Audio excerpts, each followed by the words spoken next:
আজ ষষ্ঠী, কাল সপ্তমী পূজা আরম্ভ হইবে। ব্যস্ততা এবং কোলাহলের সীমা নাই। আত্মীয় পরিজনে অট্টালিকা একেবারে পরিপূর্ণ। সে রাত্রে বড় শ্রান্ত হইয়া বিন্ধুবাসিনী শয়ন করিল। পূর্বে যে ঘরে শয়ন করিত, সে ঘর নহে। এবার বিশেষ আদর করিয়া মা জামাতাকে তাহার নিজের ঘর ছাড়িয়া দিয়াছেন। অনাথ বন্ধু কখন শয়ন করিতে আসিলেন তাহা বিন্ধু জানিতেও পারিল না। সে তখন গভীর নিদ্রায় মগ্ন ছিল।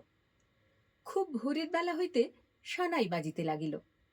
বিন্ধু জাগিয়া উঠিয়া দেখিল তাহার স্বামী কখন উঠিয়া গিয়াছেন সে জানিতে পারে নাই। লজ্জিত হইয়া শয্যা ছাড়িয়া নামিয়া দেখিল তাহার মাতার লোহার সিন্দুক খোলা এবং তাহার বাপের যে ক্যাশ বাক্সটি থাকিত সেটিও নাই। তারপর কি ঘটল জানতে হলে চোখ রাখতে হবে গল্প নাটকের তুহিনার সাথে চ্যানেলে। শনিবার আসছে রবীন্দ্রনাথ ঠাকুরের গল্প প্রায়শ্চিত্ত। শুনতে ভুলবেন না কিন্তু।